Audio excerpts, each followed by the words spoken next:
Dan cukup masuk ratusan Rohingya guys. Ini baru lihat nih tendanya. Di persatuan sepak bola orang-orang Rohingya khusus, kayaknya sudah banyak tuh orang Rohingya di Malaysia. Masyarakat sini sebagian mamanya kan mencari kerang, jadi panti nih. Dalam keadaan sore ataupun malam, sangat indah ya berada di pelabuhan ini. Pihak kepolisian ini mencoba untuk menggeledah ulang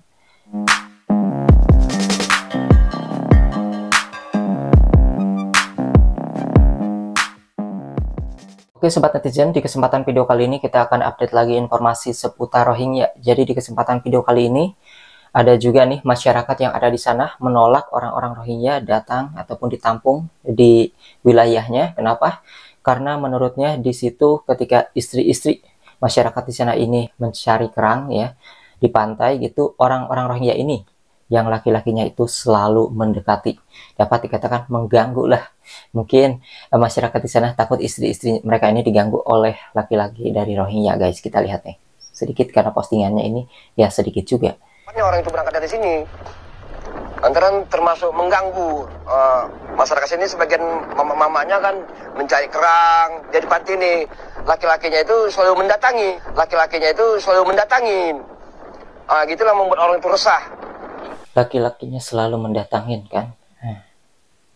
Tapi di sini reaksi dari para netizen, hati-hati Pak Bu. Ya hati-hati. Awas diganggu Pak istrinya Pak. UNHCR dan juga pemerintah Indonesia sedang menyiapkan ya akses lahan untuk orang-orang Rohingya ditampung di Sumatera Utara guys. Tapi di sini kan masyarakat menolak ya. Kira-kira seperti apa nih? Pastinya di sini akan ada sikutan kali ya kalau kita katakan kayak bentrok gitu ataupun demo, karena mereka kan sudah menolak. Berarti ketika mereka sudah mengatakan menolak tetapi ditempatkan di wilayah mereka tetap, ya artinya itu penolakan mereka ini tidak direspon dan bentrokan ataupun aksi demo yang harusnya itu dihindari ataupun dicegah, kemudian kayaknya sih dicoba dulu lah ya pemerintah dan UNHCR ini, nggak mau tahu itu akan menempatkan mereka dulu di situ ditampung. Di sini kalau misalnya tetap itu terjadi berarti tidak mendengarkan ataupun tidak merespon masyarakat yang ada di sana yang selama ini menolak. Kemudian di sini juga nih ada dari postingan dari Serdang. Ini anak-anak juga banyak ya. Tendanya ini ada tulisan BNPB. Tenda ini besar banget. Ada di bibir pantai dan cukup masuk ratusan Rohingya guys. Ini baru lihat nih tendanya besar kayak gitu. Selama ini kita lihat kan di pengungsian yang basement kayak gitu ya. Tapi ini benar-benar tenda yang gede banget. Ada juga nih yang dari Malaysia, Rohingya FC. Jadi orang-orang Rohingya itu ada persatuan sepak bolanya juga guys. Itu ada beritanya ya. Jadi persatuan sepak bola orang-orang Rohingya khusus. Kayaknya sudah banyak tuh orang Rohingya di Malaysia. Sehingga ada Rohingya FC. Etnik Rohingya mau tubuhi pasukan bola sepak di Malaysia ya, tulisannya kayak gitu di Malaysia ya, mau masuk ke dalam tubuh pasukan sepak bola di Malaysia.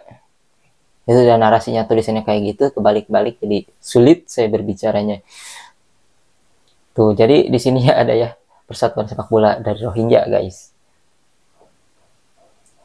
Cocok nih, selalu gagal masuk Piala Dunia nih. Kemudian di video kali ini kita akan melihat juga nih, ini adalah pelabuhan Dumai, Riau, yang mana selalu ada orang-orang Rohingya yang dari Aceh itu kabur ke Riau karena mereka akan terbang gitu, ataupun berarti berlabuh ya, bukan terbang berarti ya ke Malaysia kalau di pelabuhan gini. Berarti mereka menggunakan perahu juga ya, tetapi ini bukan tentang Rohingya, ini hanyalah postingan di pelabuhan Dumai karena ke bawah FYP ya disebut-sebut soal Dumai. Jadi ini bukan keterkaitan dengan Rohingya, tapi mengenai kondisi keadaan di pelabuhan Dumai. Bagus juga tuh dalam keadaan sore ataupun malam. Sangat indah ya berada di pelabuhan ini. Perahunya juga bagus, keren. Ini kayak model halte lah kalau misalnya buat bus mah ya. Kayak jembatannya gitu. Indah sebenarnya ya, Batam Jet 2 ini. Dan postingan ini pun adalah postingan baru pada hari Kamis 4 Januari 2024 ke bawah FYP karena Rohingya yang masuk ke Riau itu kan rame, jadi postingan dari Riau Dumai pun itu ke bawah. Dan kalau keadaan siang seperti ini, sama ini juga postingan pada 4 Januari di Dumai Riau. Jadi mungkin kalau misalnya ini adalah pelabuhan satu-satunya ya, berarti orang-orang Rohingya yang dari Aceh kabur ke Malaysia itu lewat Riau, ya lewati pelabuhan ini juga ya teman-teman. Tapi mungkin di sana tidak ada warga ataupun masyarakat, wartawan yang banyak kamera kali ya, sehingga tidak sempat ada yang kepergok gitu. Mereka itu berlayar lewat pelabuhan ini untuk ke Malaysia, karena mereka, orang Rohingya ini kerjanya di Malaysia teman-teman, meskipun suatu saat kembali lagi ke Indonesia, karena mereka menggunakan dokumen dari Indonesia karena KTP palsu itu yang beredar. Kemudian ada juga di sini, ini adalah situasi keadaan imigran di Deli Serdang Sumut yang di tenda besar tadi ya. Ini versi miringnya, layarnya. Ini ada di bibir pantai ya, di pinggir pantai. Jadi muat ratusan orang-orang Rohingya. Kita akan tunggu nih, apakah pemerintah Indonesia dan UNHCR ini kukuh akan menempatkan mereka di wilayah Sumatera Utara yang selama ini masyarakatnya menolak. Kita akan tunggu aja ya, karena itu masih dalam akses teman-teman ya, dalam perencanaan, belum dilakukan. Di sini menurut pihak kepolisian, kapal itu dibeli bukan gratis ya, sebesar 280 juta.